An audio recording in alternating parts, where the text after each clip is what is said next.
Hello students, today we are going to start new chapter, chapter 7, current electricity. So first, what is current? So electricity current is the rate of flow of charges.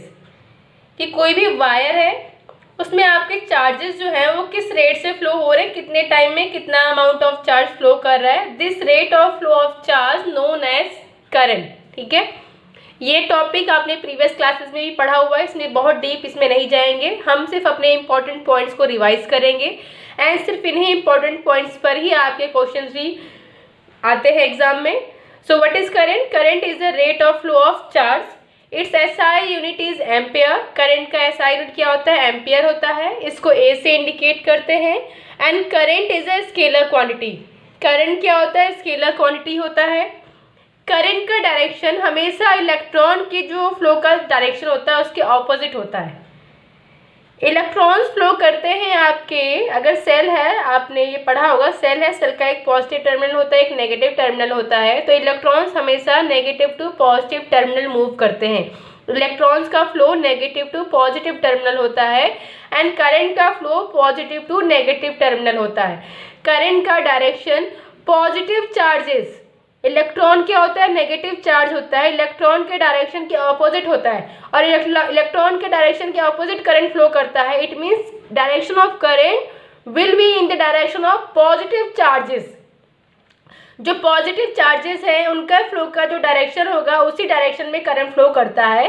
तो positive charges के direction में flow होने का meaning ये है कि आपका electrons के डायरेक्शन के ऑपोजिट करंट फ्लो करता है। ठीक है, इफ इन अ सिस्टम, किसी सिस्टम में n नंबर ऑफ इलेक्ट्रॉन्स हैं और एक इलेक्ट्रॉन का क्या है? चार्ज, या फिर एक जो भी चार्ज है उसका चार्ज है इंडिविजुअल पार्टिकल का, that is E, then total charge of system will be equal to NE। ठीक है, अगर टोटल सिस्टम का charge Q equal to NE है then I will be equal to NE by T। Unit of charge is coulomb. Charge का unit क्या होता है? Coulomb होता है। टाइम का क्या होता है? सेकेंड होता है। So 1 ampere will be equal to 1 coulomb divided by 1 second, और 1 ampere will be equal to 1 coulomb per second. तो ये आपका इलेक्ट्रिसिटी के बेसिक डेफिनेशन, उसका यूनिट। और दूसरी बात आपको ये डिफाइन करना होता है कि ये स्केलर क्वांटिटी है कि वेक्टर क्वांटिटी है। तो करंट आपका स्केलर क्वांटिटी है। इसमें कंफ्यूजन ये होता है कि अभी ये स्टेटमेंट दिया गया कि करंट का डायरेक्शन होता है इलेक्ट्रॉन के फ्लो के अपोजिट डायरेक्शन में। ठीक है, लेकिन फिर ये स्केलर क्वांटिटी क्यों हो गया? क्योंकि ये तो वेक्टर होना चाहिए। ठीक है ना, लेकिन आपको कंफ्यूज नहीं होना है, ये डायरेक्शन जो है ये आपका शो किया गया है कि हाँ कि ये इसके डायरेक्शन में फ्लो करता है। ठीक है, लेकिन उसकी एक पर्टिकुलर एक फिक्स चीज़ नहीं है, कि एक फिक्स स्टेटमेंट नहीं है, डिपेंड है आपका इलेक्ट्रॉन के डायरेक्शन पे। ठीक है, तो ये एक स्केलर क्वांटिटी है। Next topic is electric potential. Potential क्या होता है? चार्जेस फ्लो करेंगे, चार्ज एक पॉइंट से दूसरे पॉइंट में जाएगा। ठीक है, तो वहां पे करंट फ्लो होगा। अब चार्ज जब एक पॉइंट से दूसरे पॉइंट पे जाता है तो क्या कर रहा है? Means we are doing some work, charge का कुछ वर्क हो रहा है। तो एक यूनिट पॉजिटिव चार्ज को इन्फिनिटी से किसी पर्टिकुलर पॉइंट में लाने के लिए जो वर्क डन होता है, that work done known as electric potential. कि कोई भी यूनिट पॉजिटिव चार्ज है, ठीक है, unit positive charge means Q is equal to 1 coulomb, Q equal to plus 1 coulomb. ठीक है, तो यूनिट पॉजिटिव चार्ज 1 कूलम को इन्फिनिटी से किसी भी जिस पॉइंट पर आपको पोटेंशियल निकालना है, पॉइंट ए पे मान लीजिए पोटेंशियल को फाइंड आउट करना है। ठीक है, तो इन्फिनिटी से 1 कूलम चार्ज को पॉइंट ए तक लाने के लिए जो वर्क डन होता है, that work done will be electric potential. किसी भी पॉइंट पे जो उसका इलेक्ट्रिक पोटेंशियल होगा, यूनिट पॉजिटिव चार्ज को इन्फिनिटी से उस पॉइंट तक लाने में जो वर्क डन होगा उसके इक्वल होगा। ठीक है, अब ये कंसीडर कर रहे हैं कि टोटल चार्ज Q है, टोटल चार्ज क्या है? Q है। अब ये देखिए हमारे इन्फिनिटी पे नंबर ऑफ चार्ज का अमाउंट कितना है? Q है, एंड Q चार्ज को लाने के लिए जो वर्क डन है W है। सो W is the work done for charge Q charges को इन्फिनिटी से पॉइंट ए तक लाने के लिए वर्क डन W है।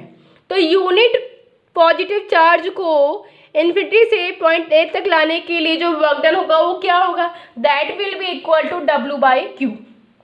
ये समझ में, सिंपल मैथमेटिक्स का रूल है। Q चार्जेस के लिए वर्क डन W है तो 1 कूलम के लिए वर्क डन क्या हो जाएगा, W/Q।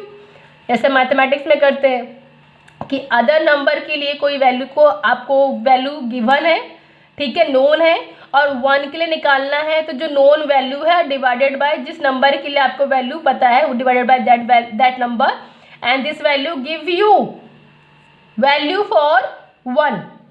तो वही सेम मैथमेटिक्स का रूल निकाला गया, रूल लगाया गया है कि Q चार्जेस के लिए वर्क डन W है तो 1 कूलम चार्ज के लिए वर्क डन हो जाएगा W/Q।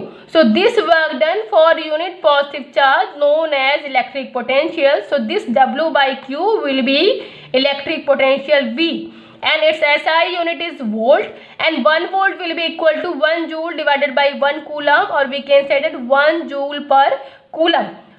W का वर्क डन का यूनिट जूल होगा, चार्ज का कूलम होगा, तो 1 volt will be equal to 1 joule per coulomb. And electric potential is a scalar quantity. Electric potential भी क्या होता है, आपका एक स्केलर क्वांटिटी होता है।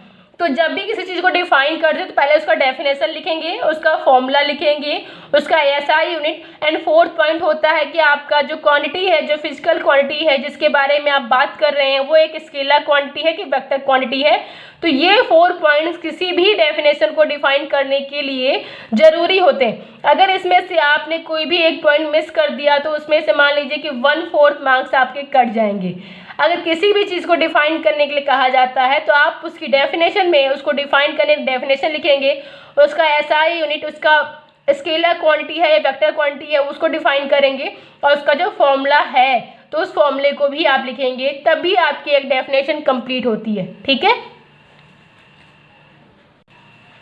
The next topic is potential difference. What is potential difference? तो 2 पॉइंट है, पॉइंट ए और पॉइंट बी है। वायर है, वायर में करंट फ्लो हो रहा है तो वायर में डिफरेंट पॉइंट्स होंगे। तो वायर के एक पॉइंट से दूसरे पॉइंट में ले जाने के लिए यूनिट चार्ज को जो वर्क डन होगा, that work done will be potential difference between 2 points. कि ये वायर है, वायर का पॉइंट ए है, ये पॉइंट बी है। अगर यहाँ पे 1 कूलम चार्ज लें, 1 कूलम चार्ज या 1 कूलम चार्ज को पॉइंट ए से पॉइंट बी तक ले जाने के लिए जो वर्क डन होगा, that work done will be potential difference between these 2 points. ठीक है। अब देखिए यहाँ पे मान लीजिए कि यहाँ पे आपका जो यूनिट पॉजिटिव चार्ज के लिए जो वर्क डन होगा, that value will be VA, potential at point A is VA and potential at point B is VB, then potential difference between these 2 points will be VA minus VB, and that value will be equal to W/Q। Similar potential difference है। तो generally जो आपने electric potential define किया था उसमें हम अपना पहला पोजीशन लेते हैं इन्फिनिटी, कि पार्टिकल इन्फिनिटी पे है तो इन्फिनिटी से पार्टिकल को पॉइंट ए पर लाने के लिए जो वर्क डन हुआ है यूनिट चार्ज को, that will be electric potential. लेकिन अगर 2 पॉइंट्स के बीच में आपको पोटेंशियल डिफरेंस निकालना है तो उन दोनों पॉइंट्स के बीच में यूनिट चार्ज को एक पॉइंट से दूसरे पॉइंट में ले जाने के लिए जो वर्क डन होगा, that will B potential difference. और उसको अगर आपको पॉइंट ए और पॉइंट बी दोनों पर पोटेंशियल पता है तो पोटेंशियल डिफरेंस निकालने के लिए दोनों के बीच का डिफरेंस निकालेंगे और वहाँ से पोटेंशियल डिफरेंस फाइंड आउट हो जाएगा। ठीक है। Next is direction of current. Direction of current क्या होता है? करंट का direction opposite to the flow of electron. जो इलेक्ट्रॉन्स की फ्लो का डायरेक्शन होता है उसके अपोजिट करंट का डायरेक्शन होता है।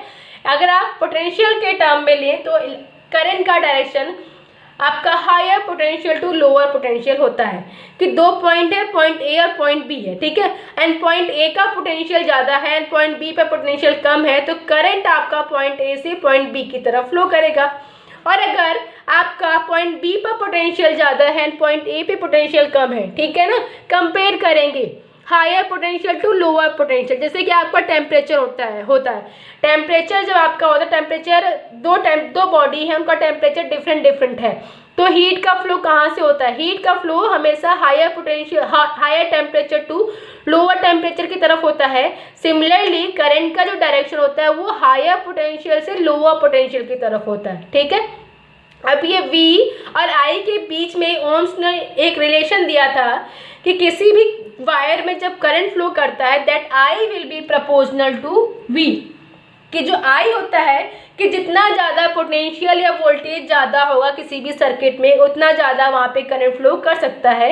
या फिर इसको कह सकते हैं कि V is proportional to I is proportional to V और V is proportional to I, कि करंट जो करंट है वो वोल्टेज के वो पोटेंशियल के डायरेक्टली प्रपोजनल होता है और जो वोल्टेज है या फिर वो करंट के डायरेक्टली प्रपोजनल होगा। कि अगर करंट आपका सोर्स से जितना ज़्यादा वोल्टेज आपको मिलेगा उतना ज़्यादा आपका करंट फ्लो करेगा किसी भी सर्किट में। ये अंडरस्टूड है, कॉमन चीज़ है, ठीक है। अगर आपके घर में जो लाइट आ रही है और सोर्स में वोल्टेज ज़्यादा है तो आपके करंट क्या होगा, वो ज़्यादा फ्लो करेगा। और कभी कभी देखो कि आपकी लाइट कहते हैं लाइट वोल्टेज कम आ रहा है, जब वोल्टेज कम आता है तो देखिए बल्ब वगैरह जो लाइट होती है वो डिम हो जाती है। फैन है उसका जो मोशन होता है स्लो हो जाता है, क्यों, करंट कम फ्लो हो रहा है। करंट कम क्यों फ्लो हो रहा है, क्योंकि जो सोर्स है वहाँ से जो वोल्टेज आ रहा है वही कम हो गया है ना। ये जनरल कभी आप घर पे देखो ना कि कभी कहते हैं कि ये वोल्टेज कम आ रहा है, लाइट का वोल्टेज कम हो गया है। जब लाइट का वोल्टेज कम हो गया तो ऑटोमेटिक जो जितने भी आपके अप्लायंसेस सर्किट में कनेक्टेड है उनमें करंट कम हो गया है और उनका वर्किंग क्या हो गया, कम हो गया है। It means current I is directly proportional to V. लेकिन ये इसके लिए जो ओम्स लॉ ने ये जो current is proportional to V है इसके लिए उन्होंने एक स्पेसिफिक कंडीशन दिया था, at constant T and P. At constant T and P, T means temperature and P is pressure. Constant temperature and pressure पे जो आई होता है that I will be directly proportional to V, और we can say that V is proportional to I. When V will be proportional to I, यहाँ से proportionality का sign हम हटाएंगे, इक्वल का साइन लगाएंगे, एंड जब प्रोपोर्शनल का साइन हटा के इक्वल का साइन लगाएंगे तो हम यहाँ पे कांस्टेंट यूज करते हैं और यहाँ पे हम कांस्टेंट यूज करेंगे, constant R। This R is known as resistance of circuit. This R is known as resistance of circuit, कि सर्किट में कितना रेजिस्टेंस है। So from this formula R will be equal to V by I। रेजिस्टेंस R is equal to voltage और we can say the potential V divided by current I। तो कितना voltage, कि आपने वोल्टेज और करंट का जो रेशियो है वही आपका क्या होता है, रेजिस्टेंस होता है। और अगर रेजिस्टेंस को डिफाइन करेंगे डेफिनेशन के टर्म में तो वायर है जो ओवरऑल सर्किट है करंट फ्लो करता है, ठीक है। तो करंट फ्लो होने की डायरेक्शन में करंट फ्लो होने के डायरेक्शन में कुछ रुकावटें आती हैं कि वायर है, वायर किस लेंथ का है, वायर का एरिया क्या है, या फिर टेम्परेचर क्या है। तो इस तरीके से जो करंट फ्लो होता है तो पूरा सर्किट या जो मटेरियल यूज़ हुआ है वायर का, या फिर अगर आपने बीच में कोई भी टर्म लगा दिया, करंट फ्लो हो रहा है, आपने बीच में एक बल्ब लगा दिया, ठीक है ना, लाइट लगा दिया, LED लगा दिया, उसके बाद फिर वायर फ्लो हो रहा है, आपने वायर में एक जगह आपने फैन लगा दिया। तो ये जो करंट फ्लो हो रहा है सर्किट में, करंट फ्लो होने के डायरेक्शन में जब करंट फ्लो हो रहा है तो उसमें जो भी रुकावटें आती हैं, जो भी हिंड्रेंस आता है, जो भी ऑब्स्ट्रक्शन आता है सर्किट में करंट फ्लो होने की, करंट जो फ्लो हो रहा है उसके बीच में जो भी रुकावटें आती हैं, जो भी बैरियर्स आते हैं, that is known as resistance. तो रेजिस्टेंस क्या है कि करंट फ्लो हो रहा है तो कोई चीज़ ऐसा बीच में आपने ऐड कर लिया, या फिर मटेरियल वायर का जो है, वायर का जो टेम्परेचर है, वायर का जो लेंथ है, जो क्रॉस सेक्शन एरिया है, उनकी वजह से करंट जो फ्लो हो रहा है कि उसमें क्या है, कुछ ना कुछ रुकावट आ रही है या फिर उसकी कुछ डिपेंडेंसी है करंट की। करंट हर एक तरह के मटेरियल में सेम आपका नहीं होता है। करंट जो है वायर है आपका, एक कॉपर का वायर हो गया, एल्यूमिनियम हो गया, ठीक है, डिफरेंट तरीके के मेटल्स हैं, ठीक है ना। अब हर मेटल की कंडक्टिविटी तो सेम नहीं होती है, हर मेटल से सेम करंट तो फ्लो नहीं होता है, कुछ न कुछ किसी से अच्छा रिजल्ट मिलता है, किसी से खराब रिजल्ट मिलता है। तो मतलब हर एक तरह के वायर का रेजिस्टेंस अलग होता है। सेम उसी तरीके से आप एक मोटा वायर ले लीजिए, एक पतला वायर ले लीजिए, तो किसी से करंट ज़्यादा फ्लो होगा, किसी से करंट कम फ्लो होगा। अब ये डिपेंड किस पे करे कि वायर की लेंथ कितनी है, वायर का क्रॉस सेक्शन एरिया कितना है, उसकी थिकनेस कितनी है। तो इस तरीके के जो लेंथ है वायर का एरिया है, इस पे डिपेंड करता है कि करंट किस तरीके का फ्लो होगा। तो मीन्स डिफरेंट तरह के वायर से करंट फ्लो होने में डिफरेंट तरह की रुकावटें आती हैं, and that obstruction, that hindrance known as resistance of circuit. तो करंट फ्लो होने में जो भी हिंड्रेंस आते हैं, जो भी ऑब्स्ट्रक्शन आते हैं, जो भी रुकावटें आती हैं, that is known as resistance, ठीक है। अब आप ये देखिए करंट फ्लो हो रहा है तो रेजिस्टेंस क्या है, उसके बीच में बैरियर का काम करता है, ठीक है। तो मीन्स रेजिस्टेंस जितना ज़्यादा होगा करंट उतना कम फ्लो होगा। वायर में जितना ज़्यादा रेजिस्टेंस होगा वायर के थ्रू करंट उतना ज़्यादा फ्लो उतना कम फ्लो करेगा। रेजिस्टेंस ज़्यादा होने पे करंट कम फ्लो करेगा, रेजिस्टेंस कम होने पे करंट ज़्यादा फ्लो करेगा। Okay, it is clear what is resistance. Resistance is the obstruction in circuit in the flow of current. Current flow हो रहा है, उसके रास्ते में जो भी रुकावटें आती है, जो भी बैरियर्स आते हैं, वो क्या होता है, रेजिस्टेंस होता है। इसकी डिपेंडेंसी किस पे होती है, ये जो आपका resistance R exactly proportional to L, कि वायर की लेंथ जितनी ज़्यादा होगी वायर का रेजिस्टेंस उतना ज़्यादा होगा। And R is inversely proportional to A, कि वायर की थिकनेस जितनी ज़्यादा होगी उसका रेजिस्टेंस उतना कम होगा। तो वायर की डिपेंडेंसी कितनी किस पे है, आपकी रेजिस्टेंस की डिपेंडेंसी किस पे है कि वायर की लेंथ क्या है और वायर की थिकनेस क्या है। तो जिस वायर का लेंथ ज़्यादा होगा उस वायर का रेजिस्टेंस भी ज़्यादा होगा, जिस वायर की लेंथ कम होगी उसका रेजिस्टेंस भी कम होगा। एंड जिस वायर का थिकनेस ज़्यादा होगा उसका रेजिस्टेंस कम होगा, एंड जिस वायर का थिकनेस कम होगा उसका रेजिस्टेंस ज़्यादा होगा। तो इस तरीके से एल क्या है, length of wire, and A is cross sectional area of wire. तो वायर की थिकनेस क्या है, वायर की लेंथ क्या है, उस पर डिपेंड करता है कि उसका रेजिस्टेंस कितना होगा। एंड वायर का रेजिस्टेंस ज़्यादा होगा तो करंट कम होगा, एंड रेजिस्टेंस कम होगा तो करंट का फ्लो ज़्यादा होगा। ये अंडरस्टूड हो गया, ठीक है। तो यहाँ से देखिए R is proportional to L and R is inversely proportional to A, and then हम इन दोनों इक्वेशंस को कंबाइन कर देंगे और हमें यहाँ से मिलेगा R is proportional to L by A, और प्रपोजनलिटी का साइन हटाएंगे और यहाँ पे एक कांस्टेंट यूज करेंगे, and this constant is rho, and rho is the resistivity of the wire. अब ये क्या है, रेजिस्टिविटी, ये तो रेजिस्टेंस था, आर क्या है, रेजिस्टेंस है, जो कांस्टेंट यूज हुआ है क्या है, रेजिस्टिविटी है। और जो रेजिस्टिविटी है ये डिपेंड करता है कि वायर का मटेरियल और टेम्परेचर कितना है, कि जो वायर यूज हुआ है उसका टेम्परेचर कितना है, उसका मटेरियल किस तरह का मटेरियल यूज हुआ है, वो क्या होता है, resistivity of the wire. Is it clear, resistivity समझ में आया। रेजिस्टिविटी क्या होता है कि वायर के मटेरियल और टेम्परेचर पे डिपेंड करता है। एंड इस फॉर्मूले से यहाँ से आपको रेजिस्टिविटी का कांस्टेंट, रेजिस्टिविटी जो कांस्टेंट है, रेजिस्टिविटी यहाँ से क्या है, कांस्टेंट है। एक पर्टिकुलर वायर के लिए उसका रेजिस्टिविटी फिक्स होता है क्योंकि एक मटीरियल है, ठीक है। अब उसका पर्टिकुलर टेम्परेचर भी लेंगे, ठीक है। तो हर एक वायर का, हर एक तरह के मटेरियल का वायर का रेजिस्टिविटी डिफरेंट होता है, ठीक है। और यहाँ से इस फॉर्मूले से अगर हम रो के लिए फॉर्मूला निकालेंगे रेजिस्टिविटी के लिए, then resistivity rho will be equal to R A by L. तो रेजिस्टिविटी किस पे डिपेंड करता है, वायर के मटेरियल पे और टेम्परेचर पे, ठीक है। और रेजिस्टेंस किस पे डिपेंड करता है कि वायर का लेंथ कितना है एंड वायर का क्रॉस सेक्शनल एरिया कितना है। और यहाँ से अगर हम रेजिस्टिविटी के लिए फॉर्मूला निकालेंगे तो यहाँ से रो के लिए फॉर्मूला हो जाएगा rho equal to R A by L, R A by L, ठीक है। ये आपका रो के लिए फॉर्मूला आ जाएगा। और इस फॉर्मूले से आप रेजिस्टिविटी रो के लिए डिफाइंड डेफिनेशन भी बना सकते हैं। Rho is the resistance into cross sectional area A divided by L.